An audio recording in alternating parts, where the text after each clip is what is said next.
নমস্কার বন্ধুরা, কেমন আছো? আশা করি সবাই ভালো আছো। আগের দিন তোমাদের দেখিয়েছিলাম কিভাবে গুড় বানাই, তো আজকে আমি নিজে বানাবো।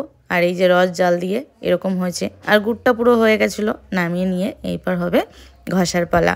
আগের দিনে ভিডিওতে দেখিয়েছিলাম আমার ভাই ঘষছিল, আজকে আমি ঘষছি। কারণ কি ভাই কাজে গেছে আর বাবাও গুড় নিয়ে গেছিলো, তো এটা আমি আর মা মিলেই করছি।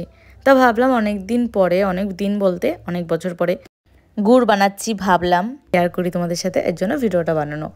চলো বন্ধুরা, এবার আমি গুড়টাকে ভালো করে, এই যে দেখতেই পাচ্ছ, এরকম অনেকক্ষণ ঘষে ঘষে এরকম যখন সাদা হয়ে যাবে তখন এইভাবে অল্প অল্প গুড়গুলোকে নিয়ে ঘষতে হবে।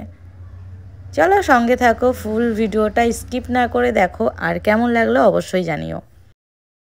অনেক দিন পরে গুড় ঘষছিলাম, তাই আমি একবার এপাশ আর ওপাশ করছিলাম, ঠিক বুঝতে পারছিলাম না কোন পাশে বসলে ঠিক করে ঘষতে পারবো। তো একবার এপাশে ঘষেছি, তারপরে এপাশে, তারপরে আবার নিজের জায়গায় ফিরে এসেছি গাইস, কারণ ওই পাশে হচ্ছিল না ঠিক করে। তারপরে এই পাশেই ঠিকঠাক করে বসে ঘষা ধরলাম, আর এইভাবে ঘষে ঘষে গুড়টাকে অনেকটা গাঢ় বানাতে হবে। দেখতেই পাচ্ছ ভিডিওটা করেছি 2-3 দিন, কিন্তু ওই বাড়িতে যখন ছিলাম তখন এডিট করে আর ছাড়া হয়নি, তাই ভাবলাম এডিট করে ছাড়ি, তাই একটু লেট হয়ে গেছে ভিডিওটা ছাড়তে।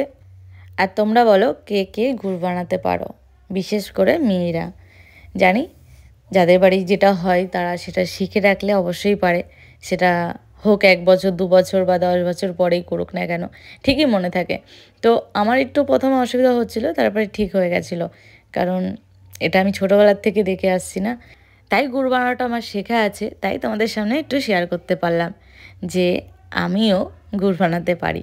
মেয়ে হয়েছে তাই কি বানাতে পারবো না? তো বন্ধুরা, এই যে কিন্তু সত্যি কথা বলতে অনেকটা খাটনি করতে হয় গাইস। আমি গুড় করার পরে আমার মাকে বলছিলাম আর কি, যে মাজা পুরো, মানে বসে বসে ঘষতে যেয়ে মাজা পুরো শেষ, ঠিক আছে। তো বলছিলাম যে বাবা এভাবে গাছ খুলে এনে আবার করে, মানে শুধু আমার বাবা না, যারা এসবের কাজ করে সত্যিই অনেক খাটনির, ঠিক আছে। আমরা তো জাস্ট পয়সা দিয়ে কিনে নিয়ে আসতেই বুঝতে পারি না, কিন্তু যারা করে তাদের অনেক খাটনির পরে আমরা এইভাবে, মানে যারা এসব গুড় পছন্দ করে পিঠে পুলি দিয়ে খাওয়ার জন্য, তাদের কাছে মজা হলেও এই মজার জিনিসটা কিন্তু অনেক করতে অনেক কষ্ট হয়। তো যাই হোক, আমি কথা বলতে বলতে দেখো গুড়টা অনেকটা ঘষা হয়ে গেছে, আর মিক্স করে নিচ্ছি। তো মিক্স করার পরে মনে হচ্ছে যে আরেকটু ঘষলে ভালো হবে, তো সেখানে আমি আরেকটুখানি ঘষে নেব এটাকে। চলো, এটা একটুখানি ঘষা পড়বে যাতে জিনিসটা একটু গাঢ় হয়, ঠিক আছে।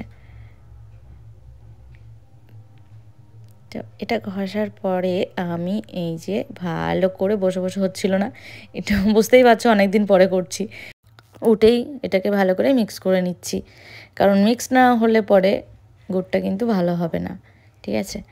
তো তার কারণে দেখো, আমার বাবা থাকলে এর থেকেও জোরে জোরে করে আর কি মিক্স করে, আমি যাই হোক একটু ভয় পাচ্ছিলাম ছিটে গায়ে আসবে এর জন্য।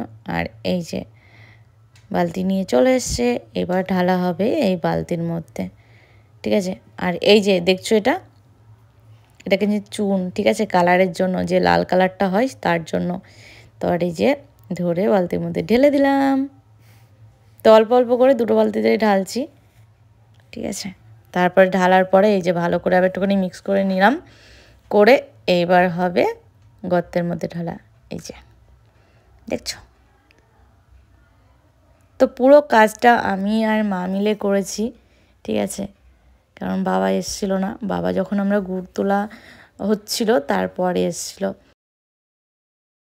তো ঢেলে নিয়ে আমি তারপরে তোমাদের তোলাটা আবার দেখাচ্ছি একবার।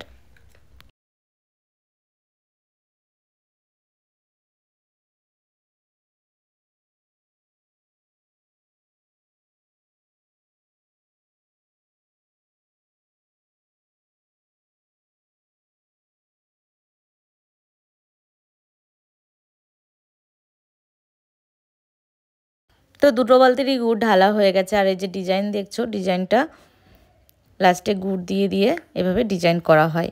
তো এই পাশ থেকে শুকিয়েও গেছে গুড়গুলো, এবার মা তুলে নিচ্ছে এই পাশে। তো এইভাবে হয় গুড় তৈরি, তোমাদের সাথে শেয়ার করলাম। আর এরপরে পুরো গুড়টা তোলার পরে ঝুড়িতে সাজিয়ে নিয়ে যাওয়া হয় বাজারে, যেটা তোমাদের সাথে শেয়ার করা হলো না। যাই হোক বন্ধুরা, কেমন লাগলো আজকে ভিডিওটা অবশ্যই কমেন্ট করে জানিও। আর ভালো লাগলে এটা লাইক করো। যদি ফেসবুক থেকে দেখে থাকো ভিডিওটা তাহলে ফেসবুকে পেজটাকে ফলো করে আমার পাশে থেকো। আর যদি ইউটিউব থেকে দেখে থাকো তাহলে ইউটিউব চ্যানেলটাকে সাবস্ক্রাইব করে দিও। থ্যাংক ইউ সো মাচ বন্ধুরা ভিডিওটা দেখার জন্য।